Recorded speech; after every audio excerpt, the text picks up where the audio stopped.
एक बार एक युवक बहुत परेशान होकर गौतम बुद्ध के पास पहुंचा। उसके चेहरे पर चिंता और आंखों में निराशा थी।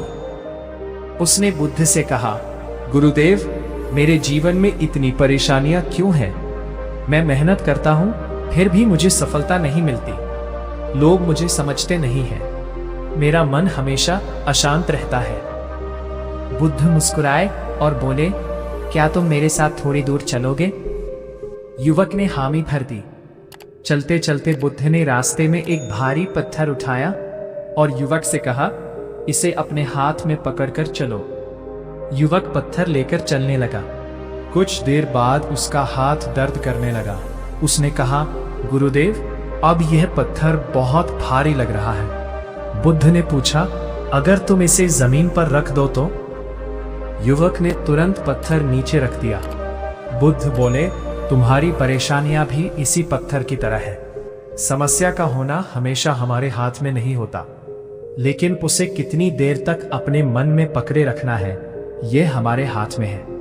युवक ध्यान से सुनता रहा। बुद्ध ने कहा, अतीत की गलतियों को बार बार याद करोगे तो मन भारी होगा। दूसरों की बातों को दिल पर लेकर बैठोगे तो मन भारी होगा। भविष्य की चिंता करते रहोगे तो मन भारी होगा। जीवन में शांति तब आती है जब इंसान ये सीख जाता है कि कब किसी चीज को पकड़कर रखना है और कब उसे छोड़ देना है। युवक की आंखें नम हो गई। उसने पूछा, लेकिन गुरुदेव, मैं अपनी परेशानियों को छोड़ूं कैसे? बुद्ध ने उत्तर दिया, हर सुबह स्वयं से 3 प्रश्न पूछो। मैं आज क्या बदल सकता हूं? मैं आज किस बात के लिए आभारी हूं? और कौन सी चिंता मेरे नियंत्रण में नहीं है?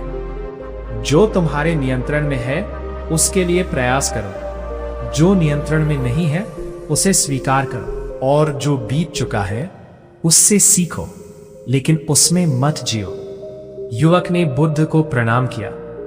उस दिन उसे समझ आया कि उसकी सबसे बड़ी समस्या परिस्थितियां नहीं थी, बल्कि उन परिस्थितियों को अपने मन में लगातार पकड़े रखना था।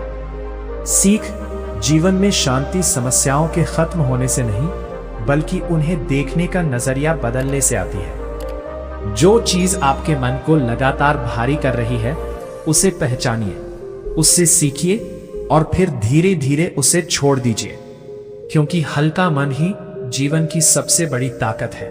दोस्तों, अगर आपको ये शिक्षा प्रेरणादायक लगी तो इसे अपने जीवन में अपनाएं और दूसरों तक भी पहुंचाएं, क्योंकि जब हम भीतर जीतते हैं तभी हम बाहर भी जीत पाते हैं। इसी तरह वीडियो देखने के लिए चैनल को सब्सक्राइब करें और लाइक कमेंट करें, और अगले प्रेरणादायक कहानी के साथ फिर मिलेंगे।